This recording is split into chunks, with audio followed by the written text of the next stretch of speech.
Learning Center and IvyMasters.com.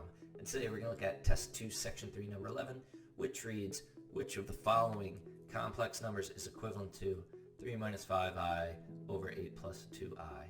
It says note I equals the square root of negative 1. I want you to completely ignore I equals the square root of negative 1.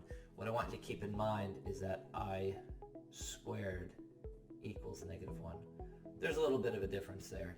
Sometimes students will, in place of I, put the square root of negative 1, and it'll screw them up. Just whenever we see I squared, put negative 1 in parentheses in place.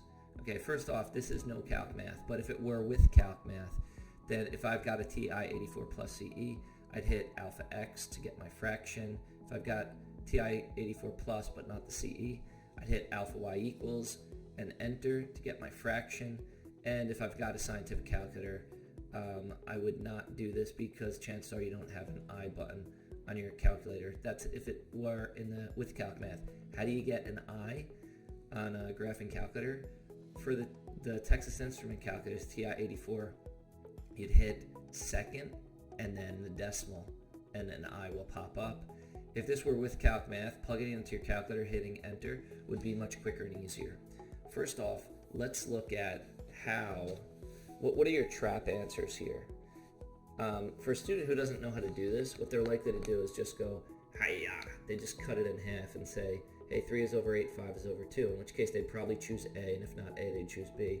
Because notice, someone who doesn't know how to do it, they see the 3 over 8, they see the 5 over 2, gotta be one of those, right? Wrong. If you remember from math class how to do this, I'm just going to show you. You multiply by what's called the conjugate, which is the bottom, only you change the sign in the middle. So 8 plus 2i, you multiply the top and bottom by 8 minus 2i. And you would do this if there were a square root in the bottom, or if there's an imaginary number in the bottom. Math says, one of the math gods say, you can't have an I in the bottom, you can't have a square root in the bottom. So we multiply that out. And so what do? We FOIL up top and down below. What do we get up top? We've got FOIL, first, outside, inside, last, that's a minus, oh boy, okay, last, down below. Now if you're awesome at multiplying difference of squares, you don't have to write the middle terms at all, but I'm going to write them here just so that you could follow.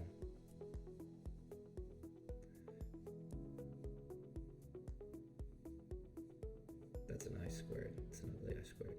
Okay. Down below you see that these cancel. Up top, what I'm going to do now is I'm going to 24. I'm going to combine those two middle terms. Minus 46i. And then plus 10. Remember, in place of I squared, I'm putting a negative 1.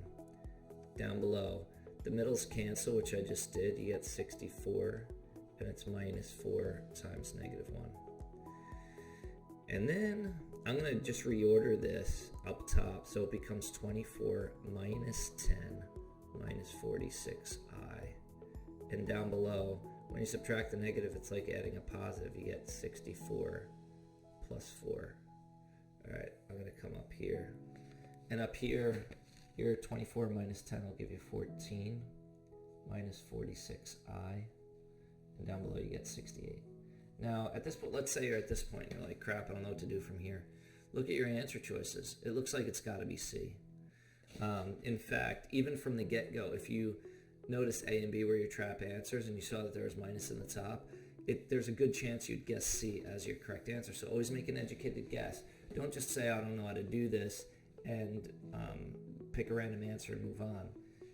You want to see if you can make an educated guess first.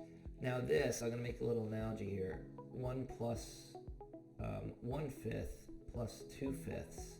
You know that equals 3/5. So what is it? It's 1 plus 2 over 5.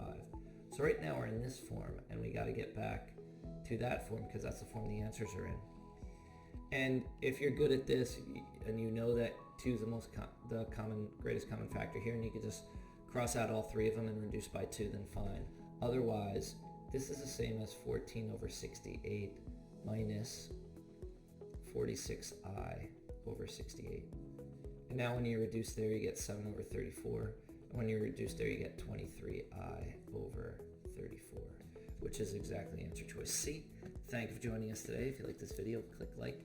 You can share it with someone who has difficulty with imaginary numbers and getting them from one form to another. If there's any question you'd like to answer from any official PSAT or SAT or ACT, leave that in the comments. I'd be happy to shoot a video on it. Click subscribe so you don't miss anything, and check out our 1-minute video on TikTok. Have a great day.